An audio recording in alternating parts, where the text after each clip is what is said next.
5 taon akong nagtrabaho sa Dubai, tinitiis ang init at lungkot para sa pamilyang akala ko'y totoo. Ngunit sa oras na nag-aagaw buhay ang aking ina, ang perang inipon ko para sa kanyang puso ay naging isang mamahaling bag sa balikat ng kapatid ng asawa ko. Habang nakaratay si nanay at humahabol ng hininga, sila ay nagpapakasasa sa karangyaan gamit ang aking pawis. Tinawag nila akong madamot. Tinawag nila akong walang utang na loob. Pero ngayong gabi, sa harap ng kanilang mga bisita, malalaman nila ang tunay na halaga ng isang inapi. Hindi ito kwento ng pagsuko. Ito ang kwento ng paniningil. Insufficient funds. 2 salita lamang ang nakasulat sa maliwanag na screen ng ATM. Ngunit para kay Elena, tila ba isa itong hatol ng kamatayan. Kusang iniluwa ng makina ang kanyang card na para bang isa itong basurang walang halaga. Nanginginig ang kanyang mga kamay habang dinadampot ito. Malamig ang hangin sa lobby ng ospital, amoy gamot at kawalan ng pag-asa. Ngunit mas malamig ang pawis na tumutulo sa kanyang noo. Sinubukan niyang ipasok muli ang card. Baka nagkamali lang siya ng pindot. Baka sira ang makina. Baka masama lang ang signal. Paulit-ulit niyang idinadasal sa kanyang isipan na sana ay isang bangungot lang ang lahat ng ito. 5 taon. 5 taong pagbabanat ng buto sa Dubai bilang domestic helper. Ilang libong inidoro ang nilinis niya. Ilang gabing umiyak siya sa ilalim ng kumot dahil sa pangungulila para lamang maipon ang 150,000 piso na yon. Iyon ang emergency fund na usapan nila ng kanyang asawang si Rico. Iyon ang perang nakalaan para sa operasyon sa puso ng kanyang ina na si Nanay Sally. Muli, lumabas ang parehong mensahe sa screen. Insufficient funds. Ang natitirang balanse, 500 piso. Tila gumuho ang mundo sa ilalim ng kanyang mga paa. Napahawak si Elena sa gilid ng makina upang hindi siya matumba. Ang kanyang puso ay kumakabog ng mabilis. Halos sumabog sa kanyang dibdib habang ang kanyang isipan ay naglalakbay pabalik sa emergency room kung saan nakaratay ang kanyang ina. Naaalala niya ang maputlang mukha ni Nanay Sally. Ang hirap ng bawat paghinga nito na parang hinihigop ang huling hangin sa mundo. Ang sabi ng doktor kanina ay kailangan nila ng down payment na 50,000 piso ngayong oras na ito para maipasok si nanay sa ICU. Kung hindi, mananatili ito sa hallway, naghihintay ng himalang hindi darating. Saan napunta ang pera? Ito ay joint account nila ni Rico, pero nangako ang asawa niya na hinding-hindi gagalawin ang pondong iyon. Iyon ay sagrado. Iyon ay buhay ng kanyang ina. Nanginginig na kinuha ni Elena ang kanyang cellphone. Ang mga daliri niya ay halos hindi makapindot sa pangalan ni Rico dahil sa takot at kaba. Ibinaba niya ang tawag sa unang ring pa lang dahil sa pag-aalinlangan, pero wala siyang ibang choice. Kailangan niya ng sagot. Kailangan niya ng pera. Sa ikalawang tawag, sumagot si Rico. Hello? Elena? Ang boses ni Rico ay tila malayo, pero may kakaibang ingay sa likuran. Hindi ito ang tahimik na opisina kung saan sinabi niyang may overtime siya ngayong gabi. Sa halip na tunog ng mga keyboard o aircon, naririnig ni Elena ang malakas na tugtog ng musika. Beat ng isang sikat na sayaw. At ang mas masakit, narinig niya ang matinis na tawanan ng mga babae. Boses iyon ng kapatid ni Rico na si Gina. Rico? Nasaan ka? Ang boses ni Elena ay basag. Halos pabulong na lamang dahil sa lalamunan niyang nanunuyo. Nasa ospital kami ni nanay. Inatake siya sa puso. Nagkaroon ng sandaling katahimikan sa kabilang linya bago sumagot si Rico na may halong iritasyon. Ano? Nandito ako sa meeting, Elena. Importante to para sa promotion ko. Huwag ka namang tumawag ng ganito. Nakakahiya sa mga boss ko. Nagsinungaling siya. Alam ni Elena ang tunog ng isang meeting at alam niya ang tunog ng isang party. Ang sakit ay parang karayom na dahan-dahang itinutusok sa kanyang puso. Rico, nag-withdraw ako ngayon lang. Pinilit ni Elena na patatagin ang kanyang boses kahit na ang luha ay nagsisimula nang pumatak sa kanyang pisngi. Wala nang laman ang account natin. Nasaan ang 150,000? Kailangan ni nanay ng ICU deposit ngayon din. Mamamatay ang nanay ko, Rico. Sa kabilang linya, narinig ni Elena ang boses ni Gina na sumigaw. Kuya, halika na. Buksan na natin yung alak. Biglang nagbago ang tono ni Rico. Mula sa pagiging iritado, naging depensibo ito at puno ng panuunumbat. Teka lang, Elena. Huwag mo akong sigawan.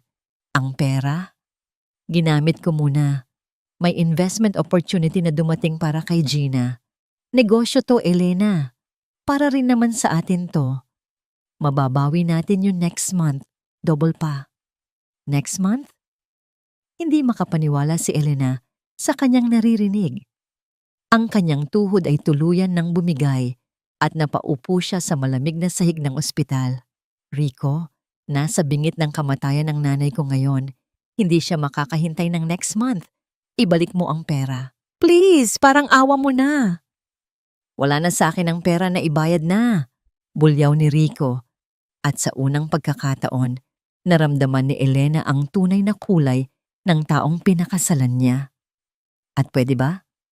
Huwag kang masyadong dramatic. Matanda na ang nanay mo, Elena.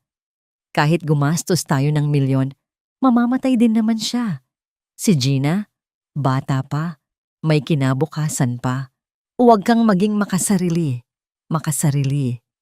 Ang salitang yon ay parang sampal na dumapo sa mukha ni Elena. Siya na nagpadala ng halos lahat ng sahod niya sa loob ng 5 taon. Siya na hindi bumili ng bagong damit para lang makapagtapos ng masteral si Gina. Siya na nagtiis kumain ng delata sa Dubai. Siya pa ang makasarili? Bago pa man siya makasagot, pinatayan siya ng telepono ni Rico. Ang tanging narinig niya ay ang tunog ng call ended at ang muling pagbabalik ng ingay sa ospital. Nakatulala si Elena sa kawalan. Ang kanyang cellphone ay mahigpit na nakakuyom sa kanyang palad. Tila gusto niya itong durugin. Paano nagawa ito ni Rico? Paano nila nagawang magsaya habang ang ina niya ay naghihingalo? Isang pares ng sapatos ang huminto sa kanyang harapan. Dahan-dahang inangat ni Elena ang kanyang paningin. Nakatayo sa harap niya ang billing officer ng ospital. May hawak na clipboard at may ekspresyong walang bahid ng awa. Ma'am Elena, ang sabi ng babae sa tonong formal at malamig. Pasensya na po, pero kailangan na namin ng deposit ngayon. Kung hindi po kayo makakapagbayad sa loob ng 30 minuto, mapipilitan kaming ilipat ang pasyente sa charity ward ng pampublikong ospital. Alam niyo naman po na kulang ang gamit doon. Kayo na po ang magdesisyon. 30 minuto. Iyon na lang ang natitirang oras ng buhay ng kanyang ina. At ang tanging hawak ni Elena ay isang ATM card na walang laman at isang pusong dahan-dahang nagiging bato. Mabilis na tumakbo si Elena palabas ng ospital. Ang bawat hakbang niya ay mabigat. Tila hinihila siya ng lupa pabalik. Ngunit ang takot na mawala ang kanyang ina ang nagtutulak sa kanya upang kumilos. Binigyan siya ng billing department ng huling palugit. 1 oras. 1 oras upang humanap ng pera kung hindi ay ililipat si Nanay Sally sa charity ward, kung saan ang pila sa oxygen tank ay kasing haba ng pila sa impyerno. Sumakay siya ng tricycle pauwi. Ang hangin sa gabi ay malamig. Humahampas sa kanyang basang pisngi, ngunit hindi niya ito alintana.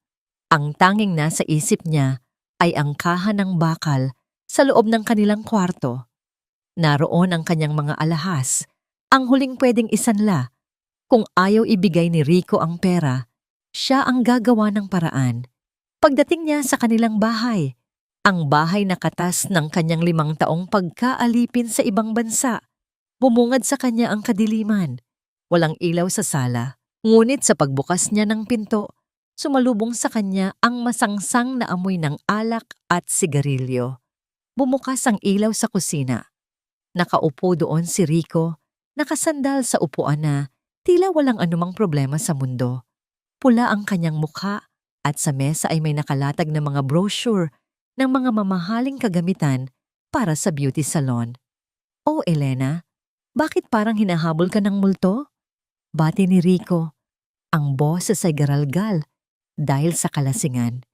Ni hindi siya tumayo para salubungin ang asawa. Lumapit si Elena. Ang kanyang mga kamay ay nanginginig sa galit. Inilapag niya ang printout ng bank statement sa harap ni Rico.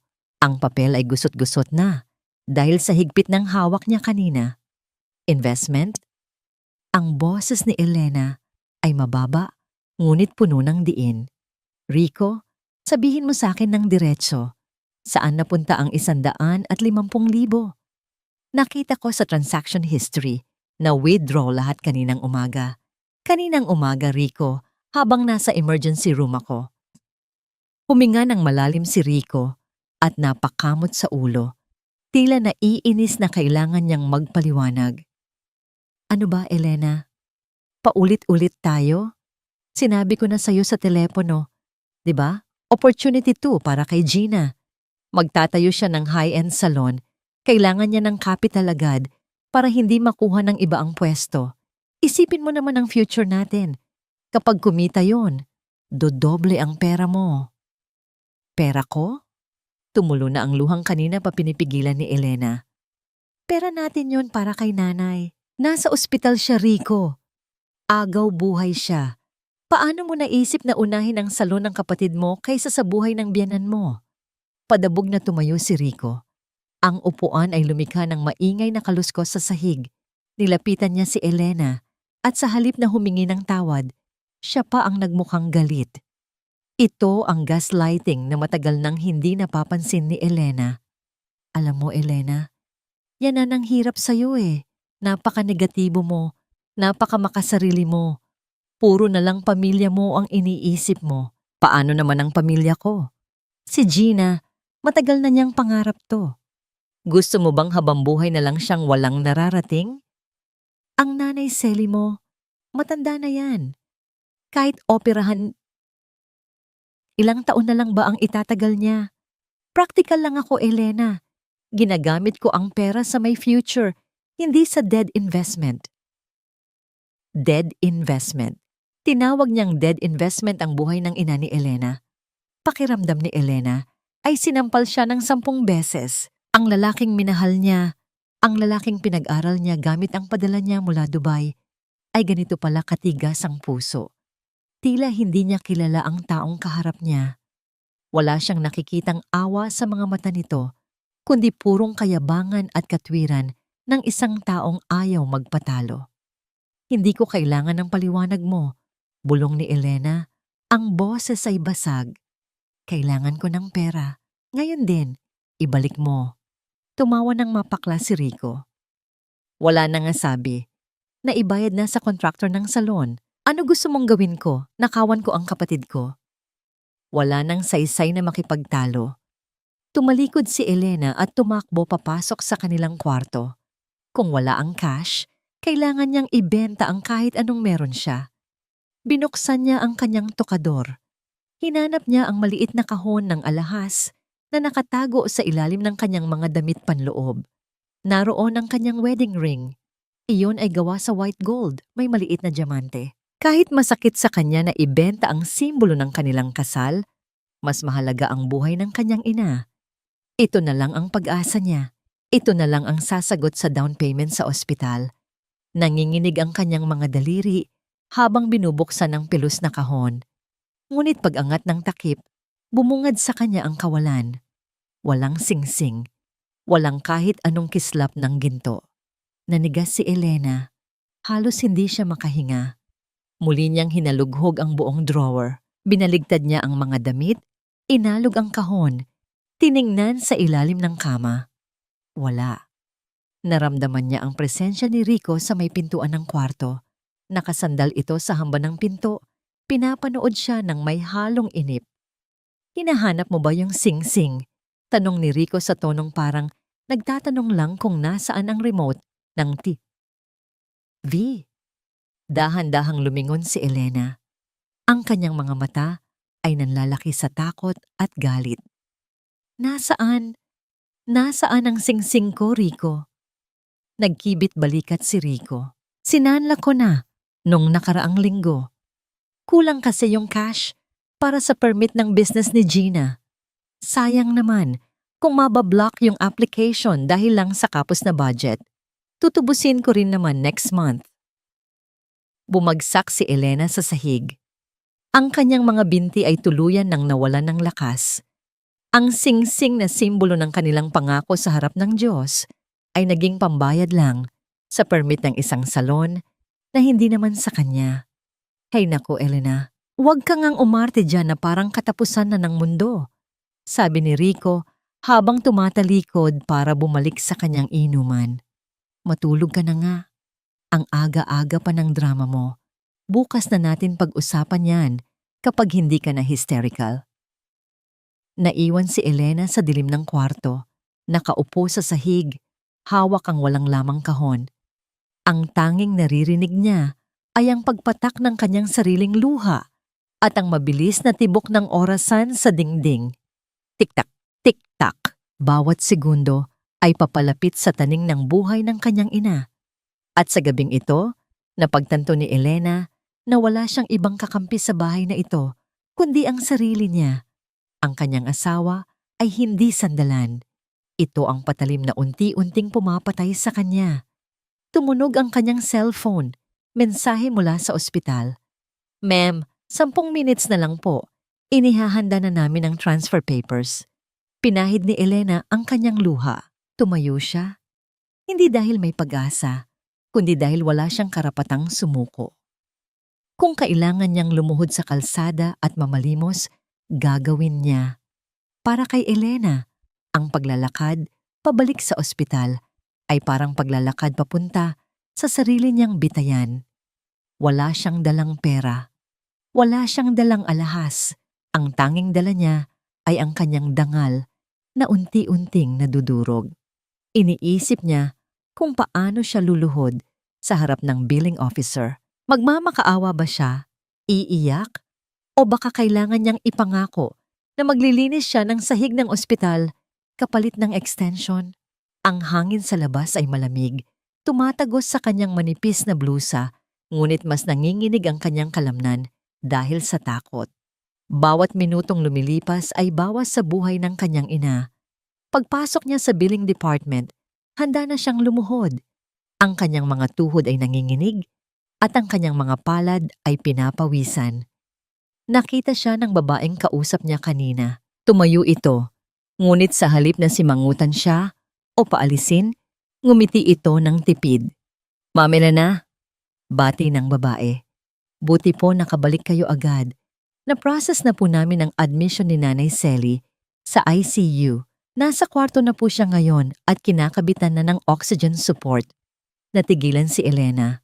Parang tumigil ang pag-ikot ng mundo. Po, paanong? Wala po akong dalang pera. Sabi niyo kailangan ng deposit? Settled na po, ma'am. Sagot ng kausap sabay abot ng resibo. Binayaran po ng attending physician kanina lang. Sabi niya, emergency case daw kaya siya na muna ang bahala. Bago pa man makapagtanong si Elena kung sino, isang pamilyar na boses ang tumawag sa kanyang pangalan mula sa likuran. Elena? Lumingon siya. Sa gitna ng mapuputing ilaw ng hallway, nakatayo ang isang lalaking nakasuot ng white coat. Matangkad, malinis tingnan, at may mga matang punong-puno ng pag-aalala. Si Dr. Marco. Si Marco ang kaklase niya noong high school na laging tinutukso sa kanya noon, pero hindi niya pinansin dahil abala siya sa pagtatrabaho para sa pamilya. Ngayon, isa na itong respetadong cardiologist. Marco.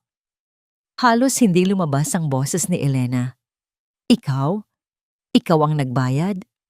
Lumapit si Marco ng dahan-dahan, tila ayaw niyang biglain si Elena. Nakita ko ang pangalan mo sa chart.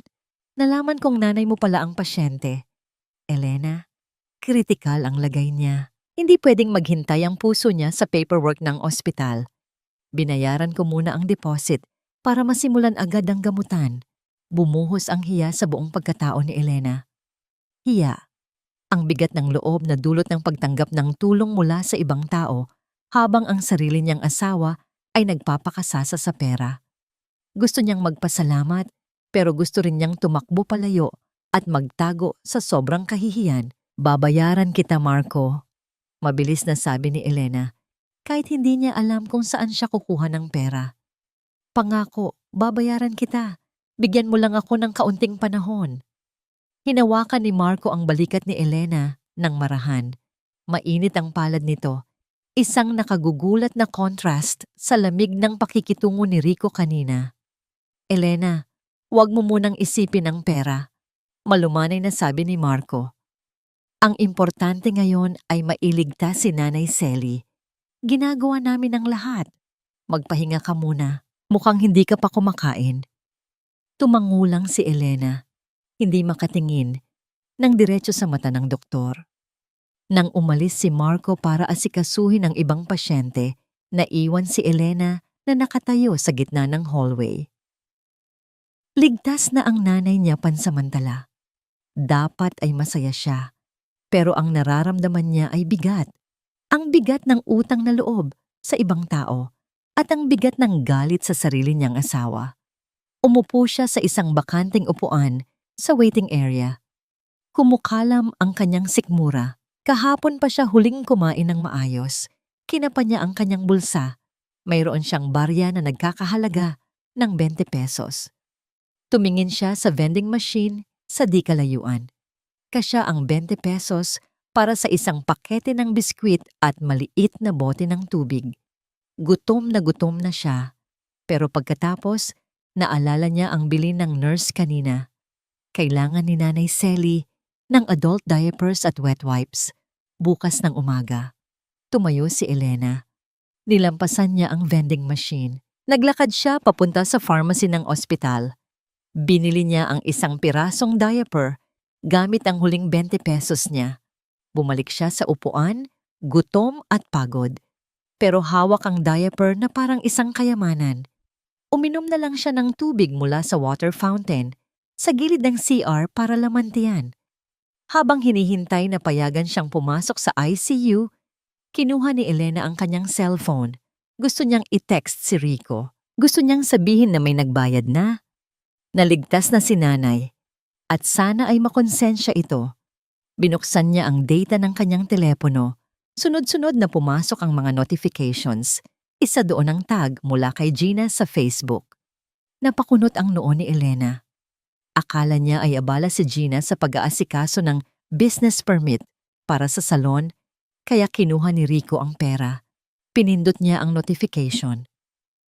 Ang liwanag ng screen ay tila tumusok sa kanyang mga mata. Isang litrato ang bumungad sa kanya. Nasa litrato si Gina, nakasuot ng mamahaling swimsuit, nakahiga sa isang sun lounger sa tabi ng isang infinity pool. Sa likuran niya ay ang asul na dagat at magagarang cottage ng isang sikat na resort sa Batangas. Hawak ni Gina ang isang baso ng cocktail. Ang caption ay maikli pero matalim. Finally, a much-needed healing trip. Thank you, Kuya Rico, for sponsoring this getaway. Love you the best, Kuya ever. #sibling goals, #blessed, #relaxation mode. Nabitawan ni Elena ang kanyang cellphone. Bumagsak ito sa kanyang kandungan. Ang business investment, ang future, ang 150,000 na inipon niya mula sa paglilinis ng kubeta sa Dubai. Ang perang dapat ay sumasalba sa buhay ng kanyang ina ngayon. Hindi ito napunta sa salon, hindi ito napunta sa negosyo. Napunta ito sa bakasyon ng kapatid ng kanyang asawa. Habang si Elena ay umiinom ng tubig mula sa gripo para lang maitawid ang gutom, sila ay nagpapakasasa sa resort. Habang ang nanay niya ay nakikipaglaban kay kamatayan, sila ay nagpapaaraw. Isang malamig na ngiti ang gumuhit sa mga labi ni Elena. Hindi ito ngiti ng tuwa.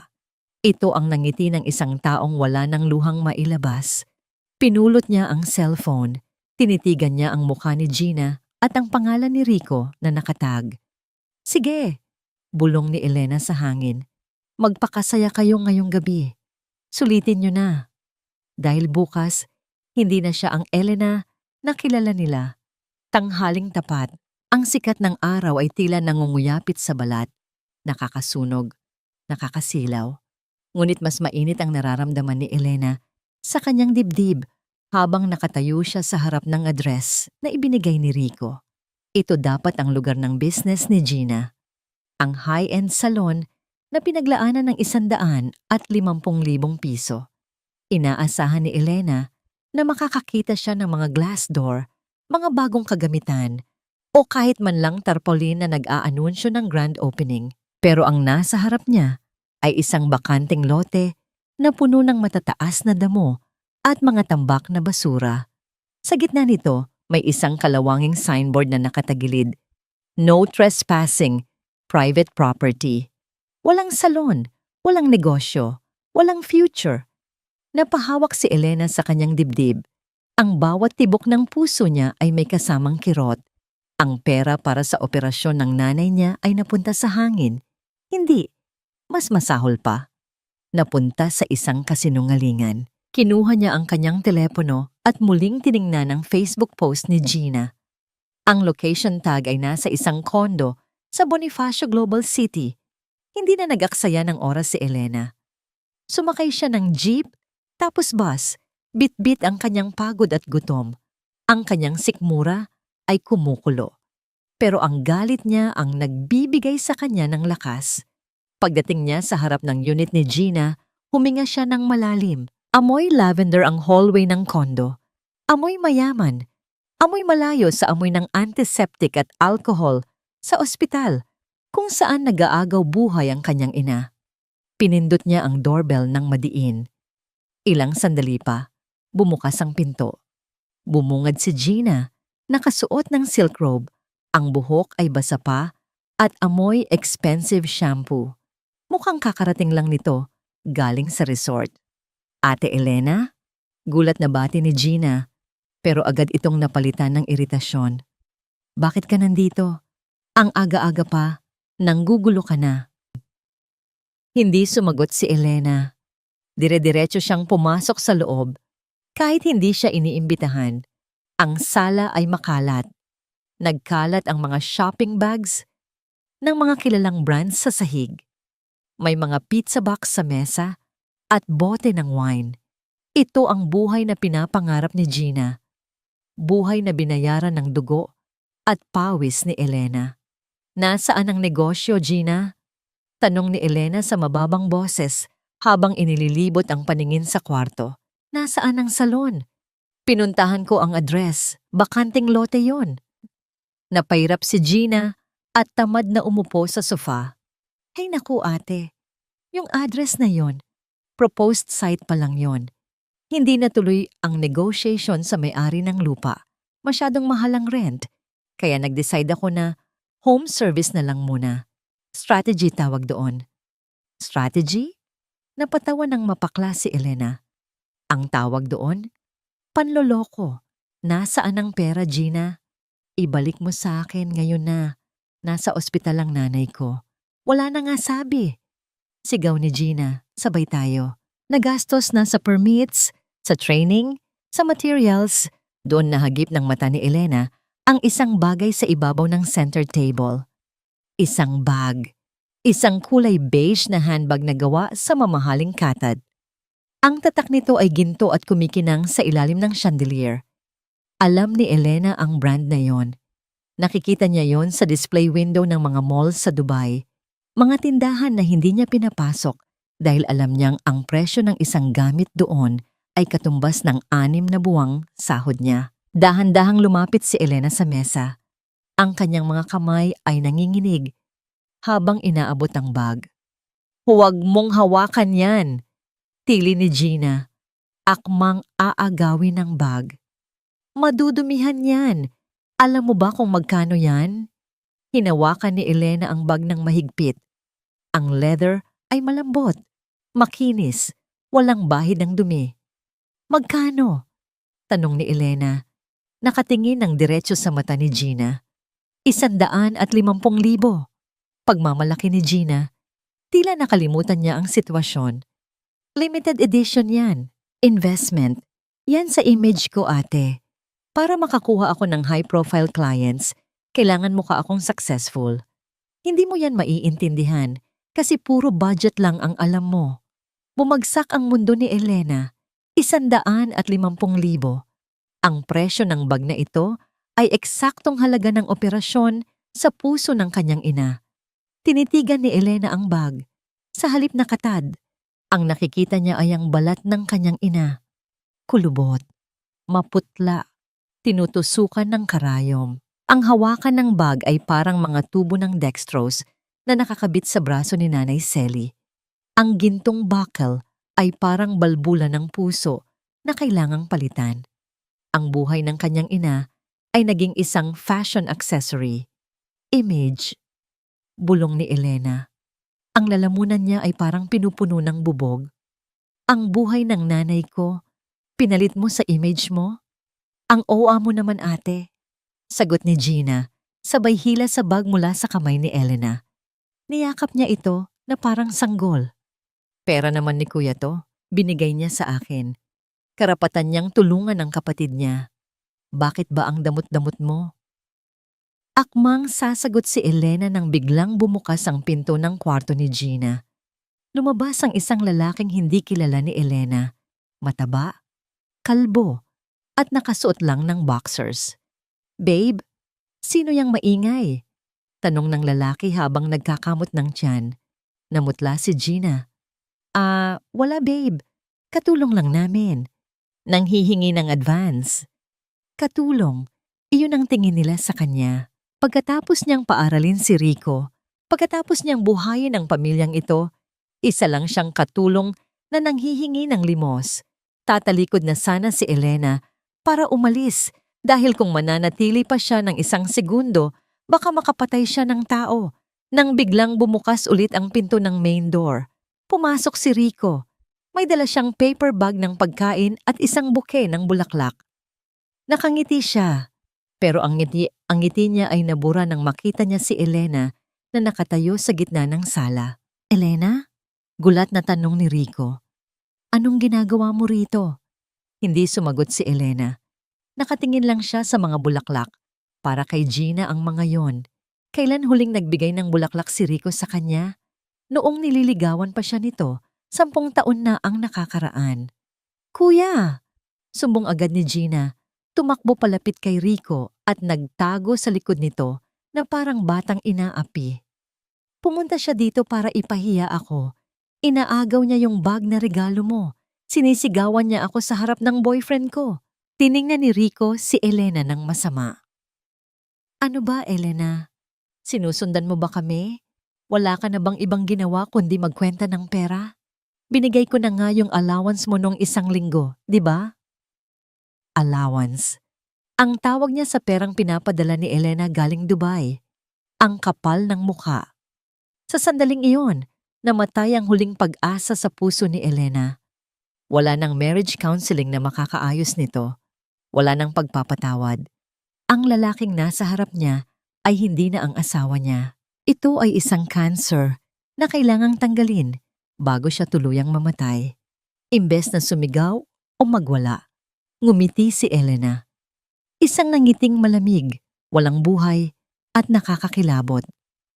Wala, Rico. Sabi ni Elena sa tinig na sobrang hina, pero rinig sa buong kwarto. Naparito lang ako para makita kung gaano kaganda ang investment mo. At tama ka. Napakaganda. Tinitigan niya ang bag na hawak ni Gina, tapos tinitigan niya si Rico. Sulitin niyo yan. Dagdag ni Elena, habang dahan-dahang naglalakad palabas. Dahil yan na ang huling investment na makukuha niyo mula sa akin. Pagkasara ng pinto, narinig pa ni Elena ang boses ni Rico. Hayaan mo siya, Gina. Nag-iinarte lang yan. Eto, may extra cash ako dito para sa dinner niyo ng boyfriend mo. Huwag mo nang isipin yung matanda. Napapikit si Elena at sumandal sa pader ng hallway. Ang mga luha ay tumutulo na naman, pero sa pagkakataong ito, hindi na ito luha ng awa sa sarili. Ito ay luha ng pamamaalam. Kinuha niya ang kanyang cellphone. May missed call galing kay Dr. Marco at isang text message mula sa bangko. Credit card declined. Pues, kung ayaw nilang maglaro ng patas, hindi na rin siya maglalaro ng patas. Naalala niya ang passcode ng cellphone ni Rico na aksidenteng nakita niya noon pero hindi niya pinansin dahil sa tiwala. 6-5, 1-8-0. Birthday ni Gina. Hindi birthday ni Elena, kundi birthday ng kapatid niya. Kailangan niyang makuha ang cellphone na yon. At alam niya kung paano. Bumalik si Elena sa ospital na parang isang sundalong galing sa giyera. Pagod, sugatan, pero buhay pa. Ang amoy ng antiseptic at alcohol ay sumalubong sa kanya, pamilyar at nakakapanlumo. Sa loob ng ICU, ang tunog ng heart monitor ay tila isang babala na ang oras ay hindi tumitigil para sa sinuman. Nakaupo siya sa tabi ng kama ni Nanay Selly. Hinawakan niya ang kamay ng ina. Malamig, kulubot, at puno ng pasa mula sa mga karayom ng IV fluid. Ito na lang ang meron siya. Ang lupaing minana niya sa ama, sa probinsya at ang inang ito.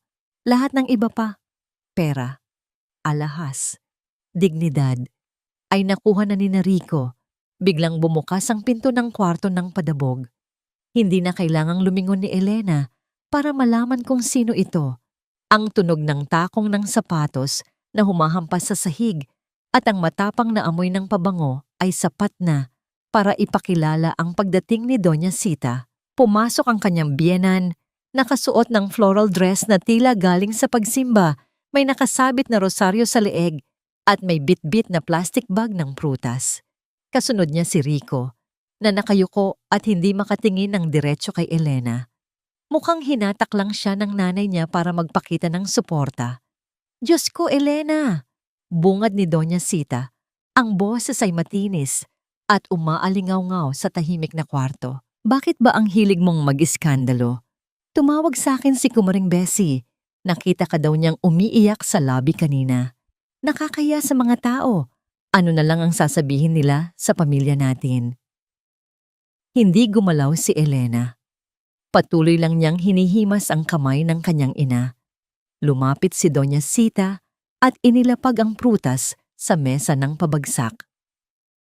At nabalitaan ko pa na nangutang ka sa doktor? Sa ex-sweater mo pa.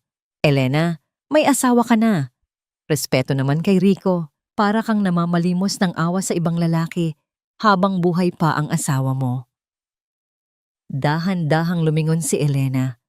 Ang kanyang mga mata ay pagod, walang emosyon, parang dagat na payapa bago ang bagyo. Wala akong choice, Mama, sagot ni Elena sa mahinahong boses. Wala kaming pera. Kinuha ni Rico lahat. Kinuha? Anong kinuha? Pagtatanggol agad ni Doña Sita, sabay baling kay Rico na nagkukunwaring nagte-text sa gilid. Rico, sabihin mo nga sa asawa mo. Hindi ba investment yon? Negosyo yon para sa kinabukasan nyo. Napakakitid talaga ng utak mo, Elena. Puro ka gastos, hindi ka marunong magpalago. Huminga ng malalim si Doña Sita, tila nag-iipon ng puwersa para sa susunod niyang banat. Nilapitan niya si Elena at hinawakan sa balikat, hindi para damayan, kundi para diinan. Makinig ka, Elena. Tutal nandito na rin lang tayo. Pag-usapan na natin ang solusyon. Yung lupa mo sa Batangas. Yung mana mo sa tatay mo. Nanigas si Elena. Iyon ang huling property na nakapangalan sa kanya. Iyon ang retirement plan sana nila ni Nanay Selly. Anong meron sa lupa? Tanong ni Elena. Ibenta mo na. Utos ni Doña Sita na parang nag-uutos lang bumili ng suka sa tindahan. May kakilala akong buyer. Cash agad. Kailangan ni Rico ng pera pambayad sa mga utang niya dahil sa pag-aasikaso sa papeles ni Gina. At syempre, para mabayaran mo na rin yung doktor na yan at hindi ka na magmukhang pokpok na humihingi ng pera sa iba. Tumingin si Elena kay Rico. Rico? Utang? Akala ko ba investment? Bakit naging utang? Hindi makasagot si Rico. Umiwas ito ng tingin at lumabas ng kwarto. Magyosi lang ako, paalam nito, sabay alis na parang magnanakaw. Naiwan ang kanyang leather jacket sa sandalan ng upuan. Humarap ulit si Doña Sita kay Elena. Ang muka ay puno ng pekeng kabanalan. Elena, anak, makinig ka sa akin. Ang mabuting asawa, tumutulong sa mister. Ang lupa, lupa lang yan. Ang dangal ng asawa mo, yan ang importante. Pirmahan mo na ang special power of attorney. Ako na ang bahalang magbenta. Inabot ni Doña Sita ang kanyang kamay. Inaasahan na magmamano si Elena bilang tanda ng paggalang at pagsuko. Ito ang ritual nila. Kada utos, kada insulto, tinatapos sa pagmamano para ipakita na si Doña Sita pa rin ang reyna. Tinitigan ni Elena ang kamay ng biyenan. Malinis, maputi, may suot na gintong pulseras. Kamay na hindi kailanman nagtrabaho ng marumi. Kamay na kumuha ng lahat sa kanya. Sa unang pagkakataon sa loob ng 5 taon, hindi yumuko si Elena. Tinalikuran niya si Doña Sita at inayos ang kumot ng kanyang ina. Hindi ko ibibenta ang lupa, Mama, sabi ni Elena nang hindi lumilingon. At pakisabi kay Rico, bayaran niya ang utang niya gamit ang sarili niyang pawis, hindi gamit ang dugo ng pamilya ko. Natigilan si Doña Sita. Ang katahimikan sa kwarto ay nabasag lamang ng tunog ng respirator. Namula ang muka ng matanda sa galit. Binaba niya ang kanyang kamay na nakapitin sa ere. Napakawalang utang na loob mo, asik ni Doña Sita. Matapos ka naming tanggapin sa pamilyang ito, tandaan mo to. Elena, kapag namatay ang nanay mo, wala kang ibang matatakbuhan kundi kami. At sisiguraduhin kong luluhod ka sa asin bago kita papasukin ulit sa pamamahay ko. Padabog na lumabas si Doña Sita. Ang kanyang mga takong ay lumikha ng tunog ng paghihiganti sa pasilyo. Naiwan si Elena na nanginginig. Hindi dahil sa takot, kundi sa adrenaline ng paglaban. Ginawa niya. Tumanggi siya. Napansin niya ang jacket ni Rico na naiwan sa upuan. Nakalimutan itong kunin ng asawa niya sa pagmamadaling tumakas sa sitwasyon. Lumapit si Elena sa jacket. Amoy alak at pabango ng ibang babae. Kinapa niya ang bulsa. Umaasa siyang may barya o resibo na pwedeng maging ebidensya. Ang nakuha niya ay isang lumang cellphone. Ito ang backup phone ni Rico na ginagamit nito noon para sa business. Akala ni Elena ay sira na ito. Pinindot niya ang power button. Bumukas ang screen. May passcode. Sinubukan niya ang birthday ni Rico. Incorrect. Sinubukan niya ang anniversary nila. Incorrect. Napapikit si Elena. Naalala niya ang sinabi ni Gina kanina sa kondo. Love you the best, kuya ever. Si Gina ang mundo ni Rico. Si Gina ang prinsesa. Dahan-dahang tinipan ni Elena ang birthday ni Gina. 011550. Click. Bumukas ang telepono. Bumungad sa kanya ang wallpaper. Si Rico at Gina, magkayakap sa isang bar. Parehong lasing at masaya. Pero hindi yon yung nagpatigil sa paghinga ni Elena. Binuksan niya ang messaging app. May isang group chat na nakapangalang Team Pamilya. Ang huling mensahe ay galing kay Rico. Ipinadala kaninang umaga habang nasa biyahe papuntang ospital. Ma, huwag kang mag-alala. Napapirma ko na si Elena sa withdrawal slip kahapon. Ang tanga talaga, hindi nagbasa. Akala niya para sa at sa ilalim, isang voice message mula kay Doña Sita. Good job, anak. Tama yan. Kapag namatay na ang nanay niya, kumbinsihin mo siyang ibenta ang lupa sa Batangas para sa libing. Tapos, hiwalayan mo na. Wala na tayong mapapala sa kanya kapag wala na siyang pera. Nabitawan ni Elena ang telepono sa ibabaw ng kama. Ang kanyang mga kamay ay nanlalamig, pero ang kanyang dugo ay kumukulo. Hindi lang ito pagiging irresponsible. Ito ay planado. Ito ay demonyo. Hinintay nilang magkasakit ang nanay niya para looban siya. At hinihintay nila itong mamatay para makuha ang huling kakarampot na yaman na meron siya. Tumingin si Elena sa mahimbing na tulog ng kanyang ina. Hindi, nanay. Bulong ni Elena. Ang mga luha ay natuyo na at napalitan ng apoy. Hindi ka mamamatay. Mabubuhay ka. Mabubuhay ka para makita mo silang bumagsak. Kinuha niya muli ang telepono. Binuksan ang email app. Sinimulan niyang i-forward ang lahat ng screenshot, lahat ng voice message, lahat ng bank transfer confirmation sa sarili niyang account at sa email ni Dr. Marco. Ang jacket ni Rico ay nakasabit pa rin sa upuan, parang isang tropeo ng katangahan ng asawa niya. Hindi alam ni Rico na sa pag-iwan niya ng jacket na ito, iniwan din niya ang susi ng kanyang sariling libingan. Mabilis ang bawat galaw ni Elena, ngunit maingat. Ang kanyang mga daliri ay lumilipad sa screen ng lumang telepono ni Rico. Ang bawat segundo na lumilipas ay parang bombang malapit ng sumabog. Ang loading bar ng email attachment ay tila napakabagal umusad. Sending 45%, 60%. Narinig niya ang mga yabag sa hallway, palapit ng palapit. Mabibigat na hakbang, marahil ay kay Rico na pabalik mula sa pagyoyosi. Sending 85%. Napapikit si Elena at nagdasal ng tahimik. Diyos ko, bigyan niyo pa ako ng konting oras. Sent. Isang buntong hininga ng kaluwagan ang kumawala sa kanyang dibdib.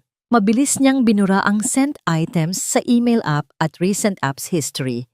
Pinunasan niya ang screen gamit ang dulo ng kanyang blusa upang alisin ang kanyang fingerprints.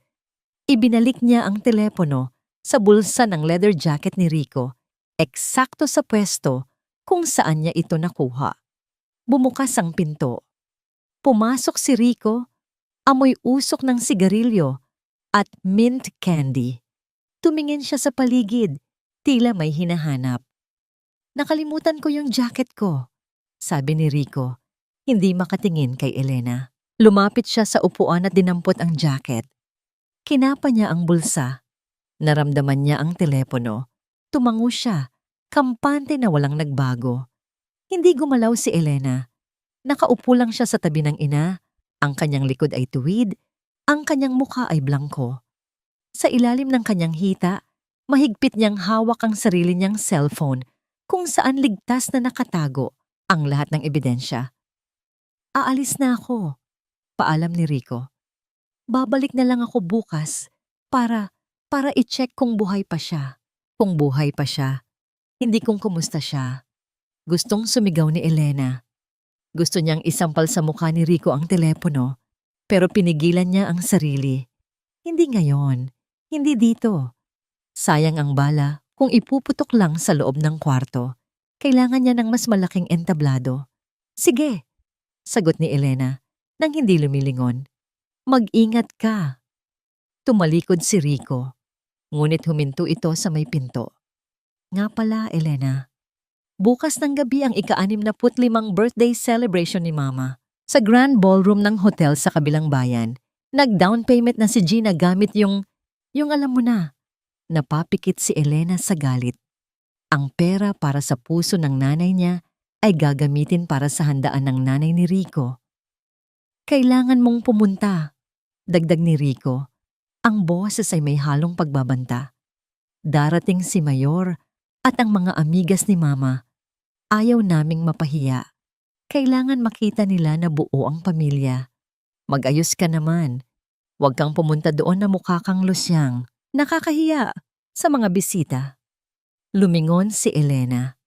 Sa pagkakataong ito, tumingin siya ng diretso sa mga mata ni Rico. May kakaibang kislap sa kanyang mga mata. Isang kislap na hindi pa nakikita ni Rico noon. Huwag kang mag-alala, Rico, sabi ni Elena, at may multo ng nangiti sa kanyang mga labi. Pupunta ako, at sisiguraduhin kong hindi ako makakalimutan ng mga bisita niyo. Ngumisi si Rico. Akala niya ay nanalo na naman siya. Good. Yan ang gusto ko sa'yo, masunurin. Dalhin mo na rin yung land title bukas, ha? Para mapirmahan na natin pagkatapos ng party. Lumabas na siya ng tuluyan. Nang mawala na si Rico, saka lang bumagsak ang balikat ni Elena. Muli siyang napaiyak Pero hindi na ito iyak ng pagdadalamhati. Ito ay iyak ng isang taong naghahanda sa gyera. May kumatok sa pinto. Pumasok si Dr. Marco. Agad niyang napansin ang panginginig ni Elena. Lumapit siya at iniabot ang isang baso ng tubig. Elena, anong nangyari? Nakita kong lumabas si Rico. Sinaktan ka ba niya? Umiling si Elena. Ininom niya ang tubig sa isang lagukan. Pagkatapos, iniabot niya ang kanyang cellphone kay Marco. Basahin mo, Marco. Basahin mo kung paano nila planuhing patayin ang nanay ko. Habang binabasa ni Marco ang mga screenshot at pinapakinggan ang voice message ni Doña Sita, unti-unting nagbago ang ekspresyon ng doktor. Mula sa pagiging kalmado, naging madilim at seryoso ang kanyang mukha. Ang kanyang panga ay umigting sa galit. Diyos ko. Bulong ni Marco. Hindi ito simpleng kaso ng financial abuse, Elena. Ito ay conspiracy.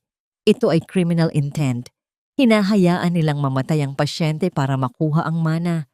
Sa batas at sa mata ng Diyos, krimen ito. Tumingin si Marco kay Elena. Anong gusto mong gawin ko? May kilala akong abogado. Pwede tayong magsampa ng kaso ngayon din. Pwede nating ipakulong si Rico. Umiling si Elena. Hindi sapat ang kulong, Marco. Makakapagpiyansa sila. May mga koneksyon sila. At kahit makulong sila, hindi nun maibabalik ang dignidad na kinuha nila sa akin. Hindi nun mababayaran ang sakit na dinanas ni nanay. Tumayo si Elena at lumapit sa bintana. Tanaw niya ang mga ilaw ng syudad sa labas. Sa isang lugar dyan, nagdiriwang sina Rico at Gina. Nagpaplano ng party. Nagsasaya gamit ang pera niya. Gusto kong maramdaman nila ang hiya. Sabi ni Elena sa mababang boses. Ang pamilya ni Rico. Ang pinakamahalaga sa kanila ay ang kanilang pangalan. Ang kanilang imahe sa lipunan. Doon ko sila titirahin. Gusto kong wasakin ang maskara nila sa harap ng lahat ng taong iginagalang nila. Naintindihan ni Marco. Bilang isang doktor, alam niya na minsan, ang gamot sa malalang sakit ay masakit na operasyon. Bukas ang birthday party, patuloy ni Elena. Inimbitahan nila ako. Gusto nilang maging display ako doon. Ang masunuring asawa, ang martyr. Humarap siya kay Marco. Tulungan mo ako, Marco. Hindi ko kailangan ng abogado ngayon. Kailangan ko ng sound system. Kailangan ko ng projector. At kailangan ko ng lakas ng loob. Hinawakan ni Marco ang kamay ni Elena. Nasa likod mo ako, Elena. Sasamahan kita. Hindi bilang doktor, kundi bilang kaibigan at bilang saksi. Sa gabing iyon, sa loob ng malamig na kwarto ng ospital, nabuo ang isang plano. Hindi ito plano ng paghihiganti na puno ng dugo at dahas. Ito ay plano ng katotohanan. Binuksan ni Elena ang kanyang bag. Kinuha niya ang natitirang barya. Wala siyang pambili ng bagong damit para sa party. Ang suot niya ay luma at kupas na. Wala akong maisusuot, sabi ni Elena, medyo nahihiya. Ngumiti si Marco. Hindi mo kailangan ng magarang damit, Elena. Ang kailangan mo ay ang ebidensya. Iyon ang pinakamahal na alahas na isusuot mo bukas. Ang katotohanan, ang pinakamatibay na armor. Pero may inabot si Marco na isang paper bag na galing sa kanyang sasakyan. Pero kung sakaling gusto mo, ito ang scrub suit na extra ko at isang malinis na white coat. Mas bagay sa'yo ang magmukhang malinis at kagalang-galang kaysa magpanggap na mayaman. Kinuha ni Elena ang puting coat. Isinuot niya ito. Tumingin siya sa salamin. Hindi siya mukhang asawa ni Rico. Mukha siyang isang professional. Mukha siyang isang taong may kapangyarihan. Handa na ako, bulong ni Elena. Bukas, sa gitna ng handaan, sa gitna ng lechon at alak, magkakaroon ng isa pang ulam sa mesa. Ang baho ng pamilya ni Rico. Ang bahay ay amoy hairspray at mamahaling pabango nang dumating si Elena. Puno ng kalat ang sala, mga paper bag ng bagong damit, mga kahon ng sapatos at mga nagkalat na makeup kit. Para itong isang backstage ng isang fashion show at ang bida ay walang iba, kundi si Gina. Nakaupo si Gina sa gitna ng sala, inaayusan ng isang hired makeup artist. Ang buhok niya ay kulot at makintab. Ang mukha ay makapalang kolorete. Suot niya ang isang kumikinang na sequined gown na kulay ginto. Kulay ng pera, kulay ng kasakiman. Ate Elena, sigaw ni Gina nang makita siya. Hindi man lang lumingon. Buti dumating ka na. Pakiplansta naman yung barong ni Kuya Rico. Nasa kwarto. Bilisan mo ha. Aalis na tayo in 30 minutes. Ayaw ni Mama na malate sa grand entrance. Hindi sumagot si Elena. Tinitigan niya lang si Gina. Ang ganda ng bihis nito. Pero sa paningin ni Elena, para itong isang manika na gawa sa wax. Maganda sa labaw, pero walang kaluluwa sa loob. At tunaw na ito sa init ng katotohanang dala niya. Tumuloy si Elena sa kwarto. Nakita niya ang barong Tagalog ni Rico na nakasabit sa pinto ng cabinet. Ito ang barong na binili ni Elena noong anniversary nila. 3 taon na ang nakakaraan. Mahal ito, gawa sa pinya at hand-embroidered. Kinuha niya ang plansa, isinaksak, hinintay uminit. Dahan-dahan niyang pinadaanan ng plansa ang tela. Bawat hagod ay pulido, bawat gusot ay inaalis. Ito na ang huling beses na pagsisilbihan niya si Rico bilang asawa. Ito na ang huling beses na aayusin niya ang gusot ng pamilyang ito. Bumukas ang pinto ng CR at lumabas si Rico. Bagong ligo, amoy aftershave, at mukhang preskong presko. Walang bakas ng pag-aalala sa mukha. Parang walang asawang may inang naghihingalo sa ospital. OL na. Bati ni Rico habang nagsusuklay. Dala mo ba yung titulo ng lupa? Yung special power of attorney? Tumigil si Elena sa pagpaplansa. Tumingin siya sa bag na nakalapag sa kama. Nasa loob nun ang titulo. Pero nasa loob din nun ang USB at ang cellphone na puno ng ebidensya. Nasa bag ko, sagot ni Elena ng mahina. Lumapit si Rico at hinalikan siya sa pisngi. Isang halik na malamig at pilit. Good girl. Alam mo naman na para sa atin to, 'di ba? Kapag naibenta na yung lupa, makakapagsimula na tayo ulit. Babawi ako sa'yo, promise. Promise? Ilang beses na niyang narinig ang salitang yan? Dati, ang promise ni Rico ay musika sa kanyang pandinig. Ngayon, para na itong tunog ng kuko na kumakayka sa pisara. Isinuot ni Rico ang barong. Tumayo siya sa harap ng salamin, inaayos ang kwelyo. Tiningnan niya ang sarili ng may paghanga. Ang gwapo ko talaga, biro ni Rico. Sabay kindat sa sarili sa salamin. Bagay na bagay sa akin ang maging successful businessman. Sa likod niya, nakatayo si Elena. Suot pa rin niya ang simpleng dress na kulay itim, desente pero hindi agaw pansin. Mukha siyang anino sa likod ng liwanag ni Rico. Pero hindi alam ni Rico ang anino ang siyang kakain sa liwanag. Rico, tawag ni Elena. Abala pa rin si Rico sa pag-aayos ng buhok. Masaya ka ba? Tanong ni Elena. Tumigil si Rico saglit tapos tumawa. Oo naman. Birthday ni Mama. Grand celebration. Nandun si Mayor. Nandun ang mga investors. Ito na ang big break natin, Elena. Bakit hindi ako magiging masaya? Mabuti naman. Bulong ni Elena. Sulitin mo ang saya ngayong gabi. Ano? Wala, sabi ko. Ayusin ko lang ang regalo ko para kay Mama. Kinuha ni Elena ang isang maliit na kahon mula sa kanyang bag. Nakabalot ito sa magandang gift wrapper na kulay pula at may gintong ribbon. Ano yan? Usisa ni Rico. Bumili ka pa ng regalo? Wala naman tayong pera, di ba? Huwag kang mag-alala, sagot ni Elena habang hinihimas ang makinis na papel ng regalo. Hindi ko ito binili. Matagal na itong nasa akin.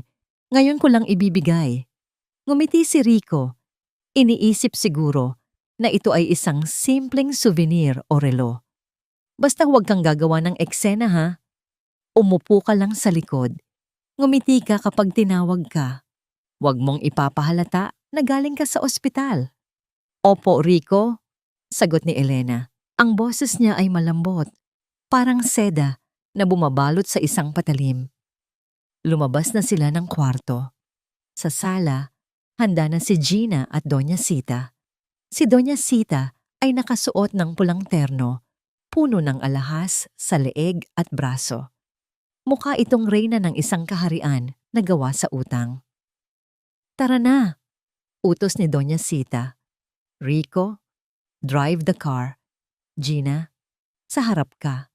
Elena, sa likod ka na lang sumiksik sa mga giveaways. Sumunod si Elena. Naupo siya sa likod ng sasakyan, katabi ng mga kahon ng souvenirs na may nakasulat na Sita at 65.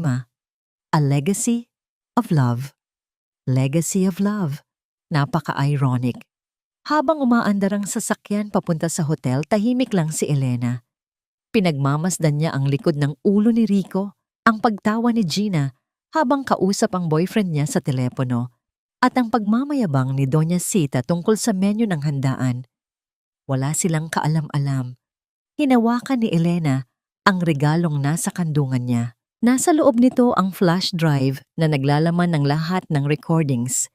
Nasa bag niya ang land title na hinding-hindi nila makukuha.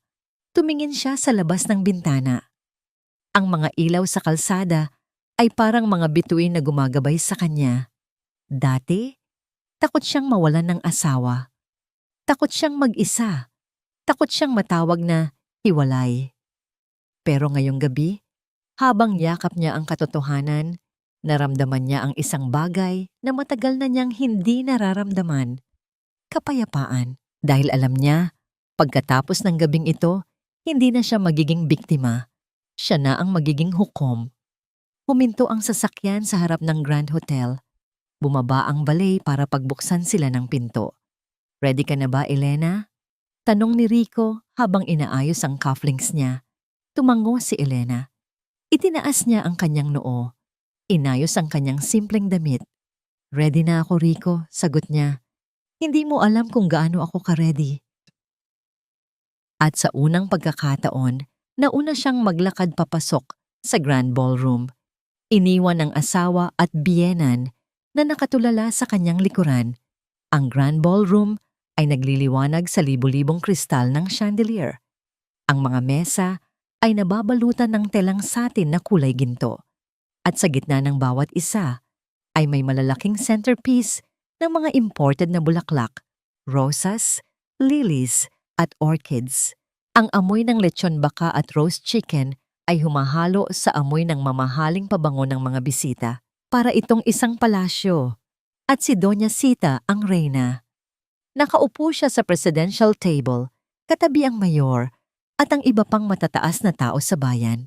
Tawa siya ng tawa, ang kanyang bibig ay kumikinang sa mantika ng lechon at ang kanyang leeg ay halos mabali sa bigat ng kwintas na suot niya.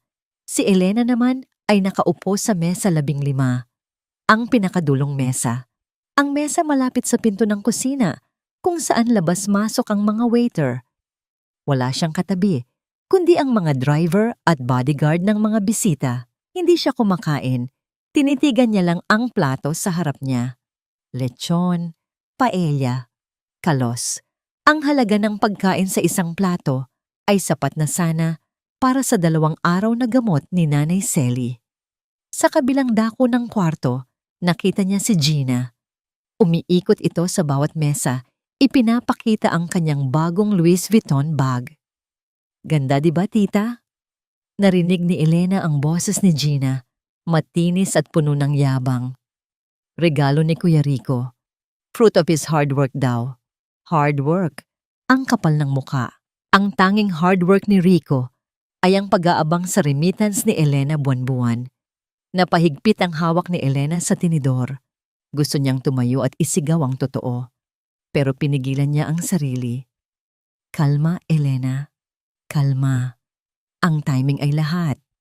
Tumayo si Rico at lumapit sa mesa ng mga amigas ni Doña Sita. Narinig ni Elena ang usapan nila. Rico, hiho, nasaan ang asawa mo? Tanong ng isang matandang babae na puno ng botox ang mukha. Balita ko galing daw sa Dubai. Mayaman siguro yon. Tumawa si Rico ng malakas, sadyang pinaririnig sa lahat. Naku tita, domestic helper lang yon. Alam mo naman, probinsyana. Ako ang nagahon sa kanya sa hirap. Kaya nga medyo aloof siya ngayon. Naninibago sa high society. Nagtawanan ang mga babae. Tumingin sila sa direksyon ni Elena na parang tumitingin sa isang kakaibang hayop sa zoo. Si Elena ay nanatiling nakaupo. Tuwid ang likod. Hindi siya yumuko. Hindi siya nagtago. Sinalubong niya ang kanilang mga tingin ng may dignidad na hindi nila mabibili ng pera. Dahan-dahan siyang tumayo. Bit-bit ang kanyang maliit na clutch bag. Naglakad siya hindi papunta sa mesa ni Rico, kundi papunta sa likod ng entablado. Doon nakapwesto ang tech booth. Ang nag-ooperate ay isang lalaking naka-headset, mukhang student na nagpa-part-time. Kuya, tawag ni Elena ng mahina. Lumingon ang binata. Yes po, ma'am. Ngumiti si Elena. Isang nangiting matamis at puno ng pakiusap. Ako ang asawa ni Rico. May surprise video greeting sana ako para kay Mama Sita. Pwede bang isingit mo bago mag-speech si Rico? Surprise to ha? Huwag mong sasabihin sa kanila. Nag-alinlangan ang lalaki. Ma'am, may program flow po kami. Sige na. Pakiusap ni Elena. Sabay abot ng isang envelope. Birthday gift ko lang talaga to. Gusto ko lang silang pasayahin. Kinuha ng lalaki ang USB at ang envelope. Sige po ma'am, ipi-play ko to kapag nag-signal kayo. Salamat, bulong ni Elena. Huwag kang mag-alala, magugustuhan nila to. Unforgettable. Bumalik si Elena sa kanyang upuan bago pa may makapansin. Sakto namang umakyat si Doña Sita sa entablado. Hawak niya ang mikropono na parang setro. Magandang gabi sa inyong lahat, bati ni Doña Sita. Nagpalakpakan ang mga tao. Salamat sa pagpunta sa aking ika-65 kaarawan. Napakapalad ko dahil binigyan ako ng Diyos ng mabubuting anak. Si Gina, na napakaganda at matalino. At si Rico, na napakasipag at mapagmahal. Tumingin si Doña Sita sa dulo ng kwarto kung saan nakaupo si Elena sa dilim. At syempre, dagdag ni Doña Sita na may halong sarkasmo, ang aking manugang na si Elena. Halika dito, Hija. Umakyat ka dito sa stage. Huwag kang mahiya. Nagtinginan ang lahat kay Elena. Ito na ang cue niya. Tumayo si Elena. Inayos niya ang kanyang coat. Naglakad siya sa gitna ng ballroom.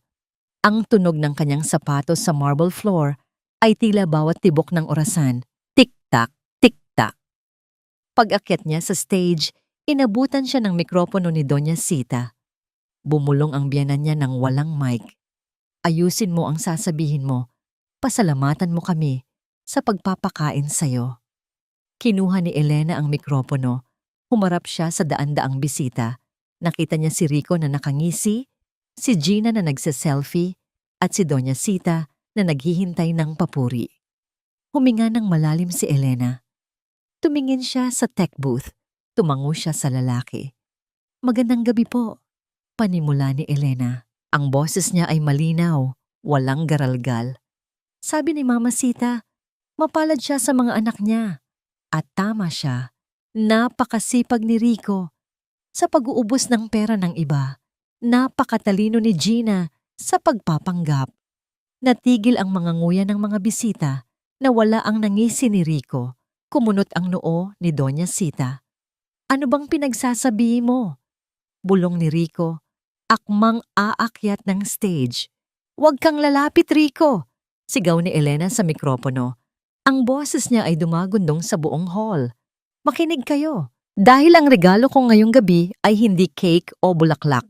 Ang regalo ko ay ang katotohanan. Itinaas ni Elena ang kanyang kamay. Kuya, i-play mo na. Sa likod niya ang malaking LED screen na kanina ay nagpapakita ng photoshoot ni Doña Sita ay biglang nag-itim. Isang sandali ng katahimikan. At pagkatapos, narinig ng buong ballroom ang boses ni Rico. Malinaw na malinaw. Hayaan mo nang mamatay yung matanda. Dagdag gastos lang yan. Nasundan ito ng tawa ni Gina. At ang boses ni Doña Sita. Kumbinsihin mo siyang ibenta ang lupa para sa libing. Ang buong kwarto ay napasinghap. Ang mga tinidor ay nahulog sa mga plato. Ang lechon sa mga bibig ng bisita ay biglang naging abo. Tumingin si Elena kay Rico, na ngayon ay namumutla na parang bangkay. "Happy birthday, Mama," sabi ni Elena nang malamig. "Iyan na ng legacy niyo." Para bang tumigil ang pag-ikot ng mundo sa loob ng Grand Ballroom. Ang boses sa speaker ay namatay na, ngunit ang mga salitang binitawan ni Rico at Doña Sita ay nanatiling nakabitin sa ere, mabigat at nakakasakal. Hayaan mo nang mamatay yung matanda. Ang mga bisita ay nakanganga. Ang mayor ay dahan-dahang ibinaba ang kanyang baso ng alak. Ang mga amigas ni Doña Sita ay nagtakip ng bibig gamit ang kanilang mga abaniko. Nagpapalitan ng mga tingin ng gulat at pandidiri. Sa gitna ng entablado, nakatayo si Elena. Hindi na siya nanginginig. Ang kanyang mukha ay kalmado, tulad ng isang hukom na kakatapos lang magbaba ng hatol. "Patayin niyo yan!" basag ni Rico sa katahimikan. Ang kanyang boses ay matinis, puno ng takot. Tumakbo siya papunta sa tech booth, halos madapa sa kanyang pagmamadali. "Sira ang system! Deepfake yan! Gawa-gawa lang yan ng AI." Ngunit huli na, narinig na ng lahat at ang reaksyon ng kanyang mukha, ang pamumutla, ang pawis, ang takot, ay sapat na kumpirmasyon na totoo ang narinig nila. "Huwad!" Nagsalita muli si Elena sa mikropono. Ang bawat salita niya ay malinaw, tumatagos sa bawat sulok ng kwarto. "Rico, kilala ng lahat ng tao dito ang boses mo. Kilala nila ang boses ng nanay mo. Huwag mo silang gawing tanga." Bumaba si Elena sa entablado. Ang spotlight ay sumunod sa kanya. Hindi siya lumapit kay Rico. Lumapit siya sa mesa kung saan nakaupo si Gina. Si Gina, na kanina ay nagmamayabang, ngayon ay nakayuko at sinusubukang itago ang kanyang bagong Louis Vuitton sa ilalim ng mesa. "Gina," tawag ni Elena. "Ilabas mo yan." Ate, huwag." Nanginginig na sagot ni Gina. Ang kanyang makeup ay nagsisimulang humulaas dahil sa pawis. Hindi naghintay si Elena. Hinablot niya ang bag mula sa kamay ni Gina. Itinaas niya ito sa ere para makita ng lahat. Ang gintong logo nito ay kumislap sa ilalim ng ilaw. "Tingnan niyo ang bag na ito," sigaw ni Elena. 150,000 piso. Iyan ang halaga nito. Alam niyo ba kung saan galing ang pambili nito? Tumingin si Elena kay Doña Sita na ngayon ay nakasandal sa upuan. Humahapo at namumutla. Hindi malaman kung aatakihin sa puso o nag-a-acting lang. "Galing ito sa ICU fund ng nanay ko." Patuloy ni Elena, at sa pagkakataong ito, gumaralgal ang kanyang boses dahil sa sakit. "Habang ang nanay ko ay nag-aagaw buhay at kailangan ng operasyon, ang asawa ko at ang pamilya niya ay bumili ng luxury bag. Tinawag nila akong madamot. Tinawag nila akong walang kwenta. Pero heto ang katibayan ng kanilang kasakiman." Ibinuhos ni Elena ang laman ng bag sa sahig. Cling! Clatter! Nagkalat ang mga gamit ni Gina, mamahaling lipstick, susi ng kotse, at ilang piraso ng papel. Isa sa mga papel ang lumipad sa paanan ng mayor. Pinulot ito ng mayor. Tiningnan. Notice of disconnection. Basa ng mayor ng malakas. Meralco? Isang bulungan ng tawanan at hiya ang umikot sa kwarto. May pambili ng Louis Vuitton, pero walang pambayad ng kuryente. Ang social climber image ng pamilya ay gumuho sa isang iglap. "Hindi totoo yan," sigaw ni Doña Sita. Pilit na tumatayo kahit nanginginig ang mga tuhod. Sinungaling siya. "Mayor, huwag kayong maniwala sa kanya. Baliw ang babaeng yan. Inilihis niya ang kwento." Humarap si Elena sa biyenan. "Sinungaling. Mama, narinig ng lahat kung paano mo planuhing ibenta ang lupa ko kapag namatay si nanay. Gusto niyo ng ebidensya?" Kinuha ni Elena ang folder na dala niya. Inilabas niya ang mga bank transfer records na naprint niya kanina sa tulong ni Dr. Marco. Ibinato niya ang mga papel sa ere. Nagliparan ang mga ito tulad ng konfeti ng kahihiyan. Bumagsak sa mga plato ng lechon, sa sahig, sa mukha ni Rico. Dinampot ng isang bisita ang isang papel. Bank transfer, 150,000 piso to Gina's account. Reference, Nanay's Operation Fund. Wala nang makakapagkaila. Ang ebidensya ay nasa kanilang mga kamay. Rico, baling ni Elena sa asawa, na ngayon ay nakatayo sa gitna ng stage, mukhang basang sisiw. 5 taon kitang binuhay, 5 taon kong tiniis, ang pangungulila sa Dubai. Ang akala ko, nag-iipon tayo para sa pamilya. Yun pala, nag-iipon ako para sa luho nyo. Lumapit si Rico kay Elena. Akmang hahawakan siya sa braso. Ang mukha nito ay pula sa galit at alak. Tumigil ka na, Elena. Sinisira mo kami. Umuwi na tayo. Akmang sasampalin ni Rico si Elena nang biglang may humarang na kamay. Isang matipunong braso ang pumigil sa kamay ni Rico. Si Dr. Marco. Nasa likod niya ang 2 security guard ng hotel. Huwag na huwag mong sasaktan ang pasyente ko, babala ni Marco sa mababang boses. At huwag mong sasaktan ang babaeng bumuhay sa'yo. Binitawan ni Rico ang kamay ni Elena. Tumingin siya sa paligid. Ang mga mata ng lahat ay nakatingin sa kanya nang may paghuhusga. Ang mga investor na nililigawan niya ay umiiling. Ang mga kaibigan ni Gina ay nagbubulungan at nagla-livestream sa Facebook. Tapos na. Ang pangalang iniingatan ni Doña Sita ay naging putik. Humarap si Elena kay Rico sa huling pagkakataon. Kinuha niya ang isang brown envelope mula sa kanyang bag. Ano to? Tanong ni Rico, nanginginig ang boses. Annulment papers, sagot ni Elena. At eviction notice. Ang bahay na tinitirhan nyo? Nakapangalan sa akin yun.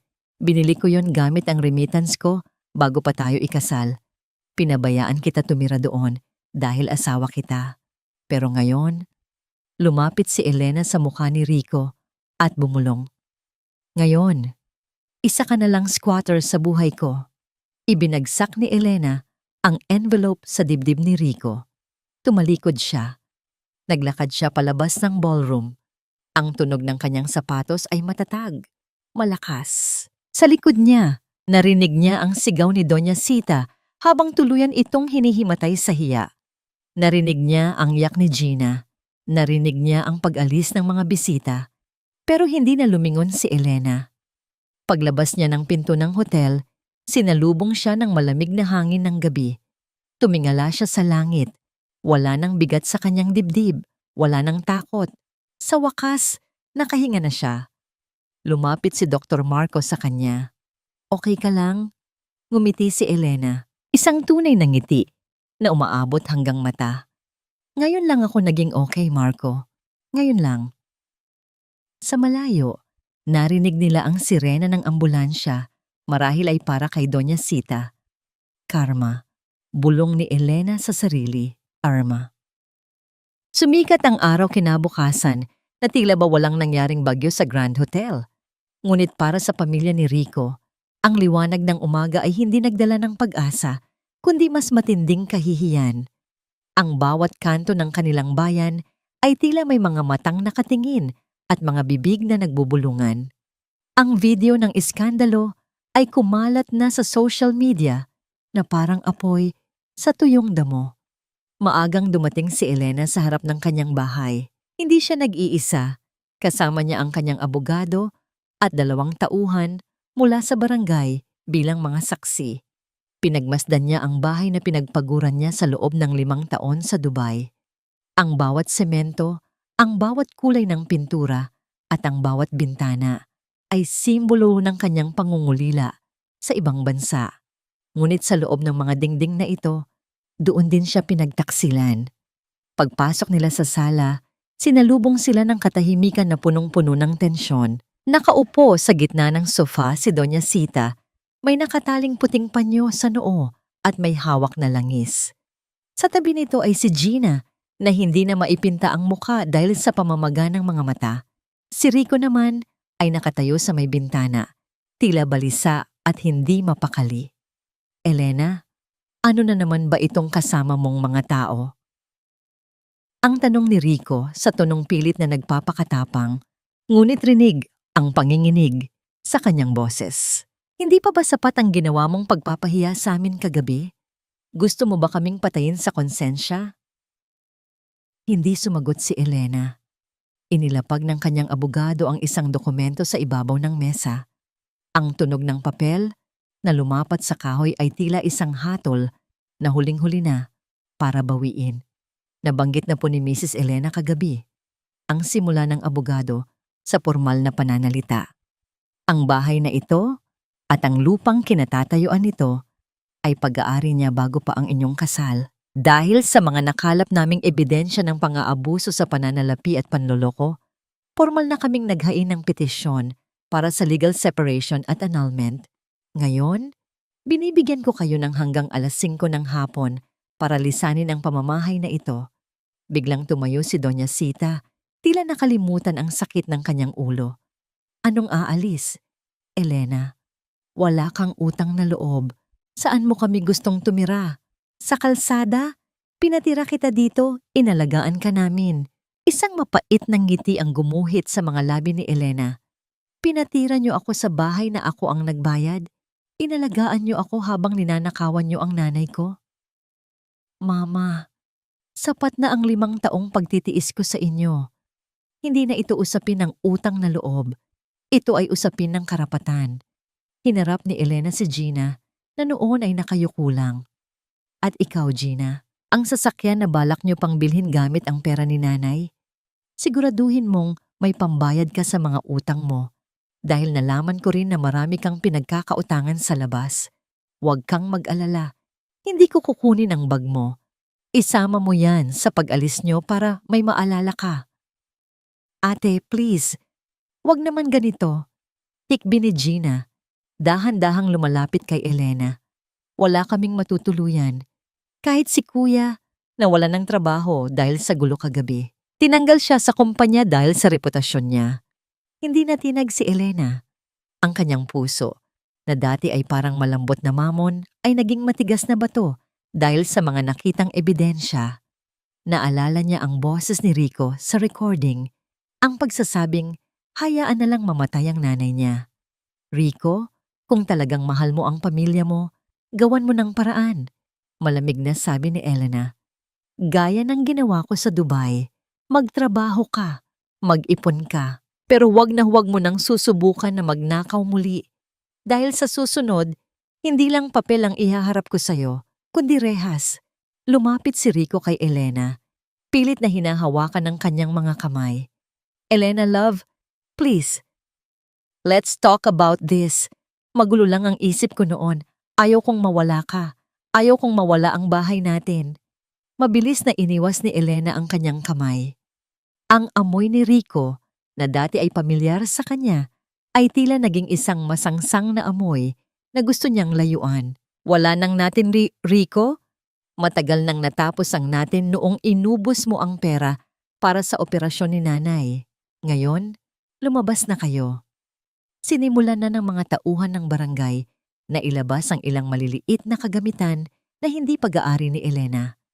Ang bawat kalabog ng mga gamit na inilalagay sa labas ng pinto ay tila mga huling tibok ng pagsasama nilang nauwi sa wala. Pag-alis ng pamilya ni Rico, bitbit ang kanilang mga bag at ang kanilang nasirang dangal.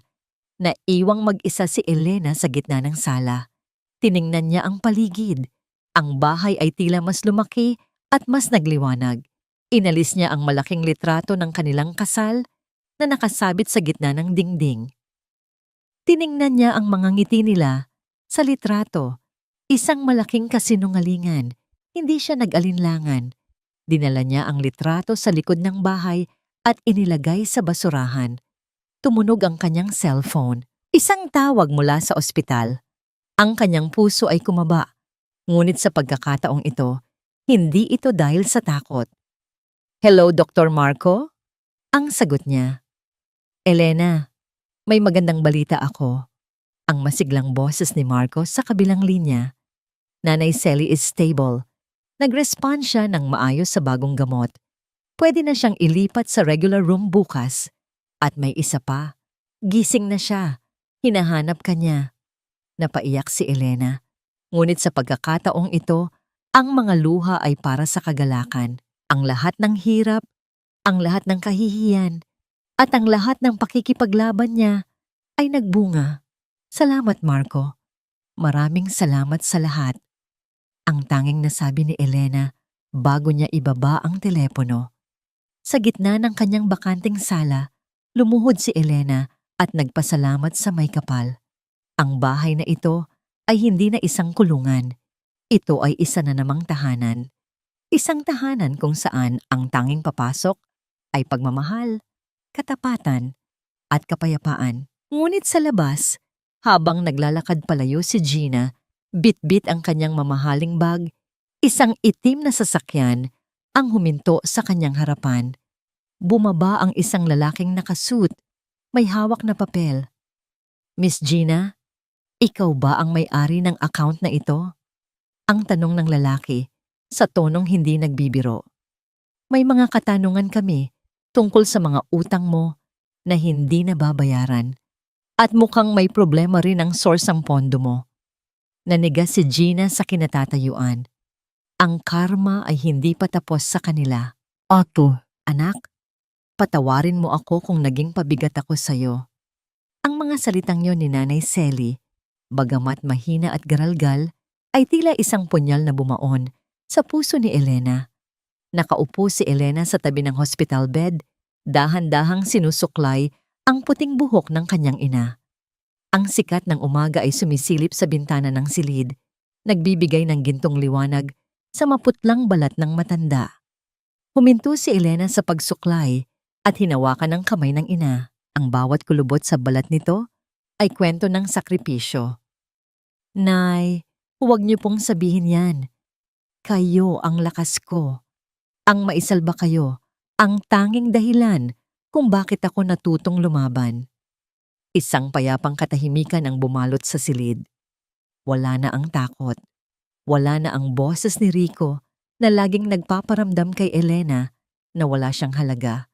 Ngunit sa likod ng kapayapaang ito, alam ni Elena na malayo pa ang lalakbayin ng kanyang puso upang tuluyang gumaling mula sa mga sugat ng pagtataksil. Bumukas ang pinto at pumasok si Dr. Marco. Hindi siya nakasuot ng kanyang puting coat. Nakasimpleng asul na polo lang siya. Halatang kakatapos lang ng kanyang shift. May dala siyang 2 baso ng mainit na kape at isang supot ng pandesal. Mukhang mahimbing ang usapan ng mag-ina rito, nakangiting sabi ni Marco. Inilapag niya ang kape sa mesa. Ang amoy ng barako ay humalo sa amoy ng malinis na silid, nagbibigay ng kakaibang ginhawa. Marco, salamat muli, ani Elena. Hindi ko alam kung paano kita mababayaran sa lahat ng ito. Umupo si Marco sa bakanting upuan sa tapat ni Elena. Tinitigan niya ang babae, hindi bilang isang pasyente o kaibigan lang, kundi bilang isang taong hinahangaan niya ang katatagan. Elena, ilang beses ko bang sasabihin sa'yo, ang makita kang nakatayo sa sarili mong mga paa at ang makitang bumubuti, ang lagay ni Nanay Sally, sapat na kabayaran na yun para sa akin. Nagtagpo ang kanilang mga paningin. Sa sandaling iyon, walang kailangang sabihin. Ang bawat pagtibok ng puso ni Elena ay tila nagbabago ng ritmo. Hindi dahil sa takot, kundi dahil sa isang pakiramdam na matagal na niyang kinalimutan. Ang pakiramdam na may nagpapahalaga sa kanya nang walang hinihintay na kapalit. Isang golden moment ang namagitan sa kanila nang dahan-dahang inayos ni Marco ang isang hibla ng buhok ni Elena na humarang sa kanyang mata. Ang dampi ng mga daliri ng doktor ay tila isang gamot na nagpapakalma sa mga natitirang kaba sa dibdib ni Elena. Ngunit ang katahimikang ito ay muling nabulabog ng tumunog ang cellphone ni Elena. Isang hindi kilalang numero. Hello? Ang sagot ni Elena. Elena, please makinig ka. ang boses ni Rico. Ngunit wala na rito ang dating yabang. Ang boses niya ay basag, parang isang taong nasa ilalim ng matinding kalasingan o desperasyon. Nasa labas ako ng bahay mo. Ayaw akong papasukin ng mga guard. Elena, wala na akong matuluyan. Nilayasan na ako ni Mama. Sumama sa kapatid niya sa probinsya, si Gina. Kinuha na ng mga Bombay ang lahat ng gamit niya. Wala na kaming wala, Elena. Nanigas ang ekspresyon ni Elena. Ang kanyang kamay na humahawak sa cellphone ay nanginginig. Rico, tapos na tayo. May eviction notice ka na, di ba? Umalis ka na riyan. Hindi ako aalis. Biglang nagbago ang tono ni Rico. Naging agresibo at puno ng puot. Property natin to. Conjugal property to. Magdedemanda ako. Sasabihin ko sa korte na dinaya mo ako. Hindi mo ako mapapalaya sa sarili kong pamamahay. Narinig ni Elena ang malakas na kalabog sa kabilang linya. Tila sinusubukang sirain ni Rico ang gate ng kanyang bahay. Ang katahimikan ng gabi sa labas ng ospital ay tila na puno ng banta. Elena, anong nangyayari? Tanong ni Marco. Bakas ang pag-aalala sa kanyang mukha. Nasa bahay si Rico. Pabulong na sagot ni Elena. Ang mga mata ay puno ng muling pagbabalik ng takot. Nawawala na siya sa sarili. Sinasabi niyang conjugal property ang bahay at hindi siya aalis. Huminga ng malalim si Elena. Tumingin siya sa kanyang ina na mahimbing na natutulog. Walang kamalay-malay sa bagyong muling nabubuo. Marco, kailangan kong pumunta doon. Determinadong sabi ni Elena. Hindi ko hahayaang sirain niya ang tanging bagay na natitira sa akin. Tapos na ang oras ng pagtatago. Sasamahan kita. Mabilis na tugon ni Marco. Pagdating nila sa harap ng bahay ni Elena, tumambad sa kanila ang isang magulong eksena. Nakaupo si Rico sa semento sa harap ng gate, may hawak na bote ng alak at isang piraso ng papel, ang kanilang marriage contract. Ang kanyang barong na suot noong party ay marumi na at punit-punit. Heto na pala ang magaling kong asawa. Sigaw ni Rico nang makita ang sasakyan ni Marco. At kasama mo pa ang lover mo. Elena, asawa mo pa rin ako. Hanggat hindi napipirmahan ang annulment, akin ang kalahati ng lahat ng meron ka. Sisiguraduhin kong babalik ka sa putik kung saan kita kinuha. Tumayo si Rico at sumandal sa gate. Ang kanyang mga mata ay nanlilisik sa galit. Kung hindi ako makakapasok sa bahay na to, sisiguraduhin kong wala ring papasok na iba. Susunugin ko to. Susunugin ko ang lahat bago ko ibigay sa'yo. Sa kanyang kanang kamay, inilabas ni Rico ang isang lighter. At sa kanyang tabi, may isang galon ng gasolina na kinuha niya mula sa kanyang sasakyan. Nanlaki ang mga mata ni Elena. Ang kanyang bahay, ang kanyang pangarap, ay muling nasa panganib. Ang huling desperadong pag-atake ni Rico ay hindi na lang pera. Ito ay ang pagsira sa mismong pag-asa ni Elena. Rico, huwag! Sigaw ni Elena habang bumababa ng sasakyan. Ngunit isang malamig na ngiti ang sumilay sa mga labi ni Rico habang itinatapat ang apoy sa galon ng gasolina. Kung hindi ka mapapasa akin, Elena, walang matitira sa'yo. Ang amoy ng gasolina ay tila isang nakalalasong hamog na bumabalot sa harap ng tahanan ni Elena. Sa ilalim ng malamlam na ilaw ng poste sa kalsada, ang mukha ni Rico ay hindi na mukha ng lalaking pinakasalan ni Elena. 10 taon na ang nakalilipas. Ang kanyang mga mata ay nanlilisik, puno ng puot at kawalan ng pag-asa. Ang mukha ng isang taong tinalikuran na ng sariling katinuan. Huwag kang lalapit, Elena! Sigaw ni Rico, habang nanginginig ang kamay na humahawak sa maliit na lighter. Isang maliit na apoy ang sumibol mula sa metal na kagamitan, sumasayaw sa hangin, tila nagbabanta na lalamunin ang lahat ng pinagpaguran ni Elena. Isang pitik lang, abo ang lahat ng dubay mo. Wala kang ititira sa akin, kaya wala ring matitira sa'yo. Naramdaman ni Elena ang pagpigil ni Marco sa kanyang braso. Isang babala na huwag sumugod. Ngunit huminga ng malalim si Elena. Ang takot na dati ay nagpaparalisa sa kanya ay napalitan ng isang malamig at matibay na determinasyon. Rico, tingnan mo ang sarili mo. Ang boses ni Elena ay kalmado, ngunit bawat salita ay may bigat ng isang bato. Nandyan ka sa labas, marumi, lasing, at may hawak na apoy. Ako, nandito sa loob ng aking pag-aari. Ang akala mo ba ay ang bahay na ito ang kinuha ko sa'yo? Hindi, Rico. Ang kinuha ko lang ay ang pagkakataon mong patuloy akong saktan. Conjugal property ito, asik ni Rico, habang ibinubuhos ang natitirang laman ng galon sa semento ng gate. May karapatan ako rito. Wala kang karapatan sa isang tahanang sinira mo ng iyong sariling mga kamay, sagot ni Elena. Ang bahay na ito ay itinayo mula sa bawat patak ng pawis ko sa ibang bansa habang ikaw ay nagpapakasa sa rito. Sa mata ng batas, at lalo na sa mata ng Diyos, ang tahanang ito ay para sa mga marunong magpahalaga sa buhay, hindi sa mga gustong pumatay nito. Sa gitna ng tensyon, narinig ang papalapit na tunog ng mga sasakyan. Hindi ito ang ingay ng sirena na nakasanayan, kundi ang mabilis na pagdating ng mga asul na ilaw na umiikot mula sa mga sasakyan ng pulis at bumbero.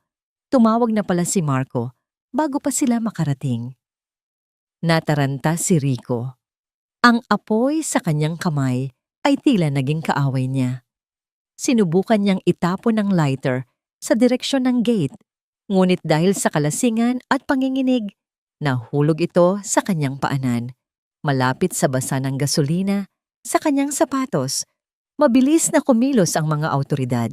Bago pa man maging isang malaking sunog ang banta ni Rico, isang puting usok mula sa kagamitan ng mga bumbero ang bumalot sa paligid. Pinapatay ang anumang banta ng apoy. 2 pulis ang mabilis na humawak sa mga braso ni Rico. Pinipiringan ang kanyang mga kamay ng malamig na bakal. Bitawan niyo ako. Asawa ko siya. Bahay ko to. Ang huling mga hiyaw ni Rico na umalingaw-ngaw sa tahimik na subdivision. Ngunit wala nang nakinig. Ang mga kapitbahay na dati ay tahimik na nanonood ay lumabas na rin. Ang kanilang mga mukha ay puno ng pandidiri sa inasal ng lalaki. Ang hiya, ang pinakakinatatakutan ni na Doña Sita at Rico, ay tuluyan ng lumamon sa kanya. Habang isinasakay siya sa loob ng sasakyan ng pulis, nagtama ang paningin nila ni Elena. Sa mga mata ni Elena, wala nang galit, wala na ring pagmamahal. Ang tanging naroon ay ang kawalan ng pakiramdam, ang pinal na pag-amin na ang lalaking ito ay bahagi na lamang ng isang madilim na kahapon. Tapos na, Elena, malumanay na sabi ni Marco habang nakatayo sa tabi niya. Ligtas na ang tahanan mo. Ligtas ka na. Humarap si Elena sa kanyang bahay. Ang gate ay may bahid ng basa ng gasolina, ngunit ang istruktura ay nananatiling matatag. Tulad niya, ang bahay na ito ay dumaan sa pagsubok ng apoy, ngunit nanatiling nakatayo. Pagkaraan ng ilang araw, ang balita tungkol sa pagkakakulong ni Rico dahil sa attempted arson at violation of violence against women and their children ay naging usap-usapan. Si Gina naman ay napilitang magtrabaho bilang isang hamak na kahera sa isang malayong probinsya upang mabayaran ang mga utang, habang si Doña Sita ay naiwang mag-isa sa isang maliit na kwarto. Pinagsisisihan ang bawat sandaling hinayaan niyang mabulag siya ng kayabangan. Bumalik si Elena sa ospital upang sunduin ang kanyang ina. Sa araw ng paglabas ni Nanay Selly, ang langit ay malinaw at ang hangin ay presko. Anak, handa na ba tayong umuwi? Tanong ni Nanay Selly. Habang nakaupo sa wheelchair, mas masigla na ang kanyang hitsura at may kulay na ang kanyang mga pisngi. Ngumiti si Elena at hinawakan ang kamay ng ina. Opo, Nay. Uuwi na tayo sa tunay nating tahanan. Inalalayan sila ni Marco hanggang sa sasakyan. Bago sila umalis, huminto si Marco sa harap ni Elena. Elena, alam kong kailangan mo pa ng oras para sa sarili mo. Pero sana, hayaan mo akong manatili sa tabi mo. Hindi bilang doktor mo, kundi bilang taong gustong makakita ng bawat ngiti mo Simula ngayon, isang golden moment ang namayani sa pagitan nila. Walang yakap, walang halik, kundi isang mahigpit na hawak sa kamay at isang makahulugang tingin na puno ng pangako ng isang bagong simula. Isang pag-ibig na hindi nakabatay sa pangangailangan, kundi sa respeto at paghilom. Salamat, Marco, sagot ni Elena. Ang boses ay puno ng pag-asa. Hihintayin kita sa muli nating pagkikita. Habang umaandar ang sasakyan palayo sa ospital, tiningnan ni Elena ang kanyang refleksyon sa salamin. Ang babaeng nakikita niya ngayon ay hindi na ang OFW na umiiyak sa Dubai o ang asawang sunod-sunuran sa biyenan. Siya ay si Elena, isang anak, isang survivor, at isang babaeng sa wakas ay natutong mahalin ang sarili. Ang kanyang huling luha ay pumatak na. At mula rito, tanging mga ngiti na ang sisibol. Isang taon ang mabilis na lumipas. Ang bakuran ng bahay ni Elena, na dati ay saksi sa kaguluhan at amoy ng gasolina, ngayon ay nababalot na ng halimuyak ng mga namumukadkad na sampagwita at dapo. Ang sikat ng hapon ay banayad na tumatama sa bagong pinturang gate na ngayoy laging nakabukas para sa mga kaibigan at tunay na mahal sa buhay. Sa loob ng kanyang munting negosyo, ang Celi's Garden Cafe na itinayo niya sa harap ng kanilang lote, abala si Elena sa pag-aayos ng mga mesa. Hindi na siya ang babaeng laging nakayuko at takot magsalita. Ang kanyang bawat galaw ay puno ng kumpiyansa, ang kanyang mga mata ay nagniningning sa ilalim ng payapang kaisipan. Hindi na siya alipin ng remittance, siya na ang reyna ng sarili niyang pagsisikap. Anak, ang mga kakanin ay handa na sa counter, tawag ni Nanay Celi mula sa kusina. Lumapit si Elena at hinawakan ang balikat ng ina. Malakas na si Nanay Celi. Bagamat may dahan-dahan pa ang kanyang paglakad, ang kulay sa kanyang mga pisngi at ang sigla sa kanyang boses ay patunay ng isang himalang pinagtulungan nilang abutin. Ang tinawag ni Rico na dead investment ay ang buhay na nagbibigay ng kulay sa bawat araw ni Elena. Nakarating din sa kanya ang balita tungkol sa pamilya ni Rico. Si Rico ay nananatili pa rin sa loob ng piitan, nagbabayad sa kanyang mga pagkakamali. Si Gina naman ay napabalitang nagtatrabaho sa isang malayo at maliit na tindahan. Tinitiis ang hirap na dati ay ipinapapasan niya sa iba. At si Doña Sita? Mag-isa itong namumuhay sa isang maliit na paupahan, wala ng mga amigas na bumibisita, at tanging ang kanyang mga lumang alahas na wala ng halaga ang kanyang kasama. Napatawad na ba sila ni Elena? Ang pagpapatawad para kay Elena ay hindi nangangahulugan ng pagbabalik sa dati. Pinatawad niya sila hindi dahil karapat-dapat sila, kundi dahil karapat-dapat ang kanyang puso sa kapayapaan. Pinakawalan na niya ang laso ng galit upang magkaroon ng espasyo ang bagong pag-asa. Huminto ang isang pamilyar na sasakyan sa harap ng cafe. Bumaba si Dr. Marco, bitbit ang isang bungkos ng mga sariwang bulaklak at ang kanyang laging mainit na ngiti. Hindi na siya lumalapit bilang isang doktor na tinitingnan ng pasyente, kundi bilang isang lalaking handang maghintay kung gaano man katagal ang kailangan ni Elena. Late ba ako para sa merienda? Biro ni Marco habang iniaabot ang mga bulaklak. Eksakto lang ang dating mo, Marco, sagot ni Elena. At sa pagkakataong ito, hinayaan na niyang magtagpo ang kanilang mga palad ng mas matagal. Wala nang panginginig, wala nang pag-aalinlangan. Ang init ng kamay ni Marco ay tila isang pangako na sa susunod na kabanata ng kanyang buhay, hindi na siya maglalakad ng mag-isa. Umupo sila sa ilalim ng puno ng mangga sa gilid ng cafe. Pinagmasdan ni Elena ang paligid, ang kanyang ina, na masayang nakikipagkwentuhan sa mga suki. Ang mga empleyadong turing niya ay pamilya, at ang bahay na ngayon ay tunay ng puno ng liwanag. Sa kanyang isipan, naglakbay siya pabalik sa mga gabing umiiyak siya sa Dubai habang nililinis ang banyo ng ibang tao. Naalala niya ang sakit ng pagtataksil ni Rico at ang lupit ng kanyang biyenan. Ngunit sa halip na poot, Ang naramdaman niya ay pasasalamat. Kung hindi dahil sa dilim na yon, hindi niya matutuklasan ang lakas na nakatago sa kanyang puso. Pinatawad na niya ang lahat. Hindi dahil karapat-dapat ang mga ito sa patawad, kundi dahil ang kanyang kaluluwa ay pagod na sa pagdadala ng bigat ng galit. Ang pagpapatawad ay hindi ang paglimot sa ginawa nila. Ito ay ang pagpili na huwag nang hayaang masaktan ka pa ng nakaraan.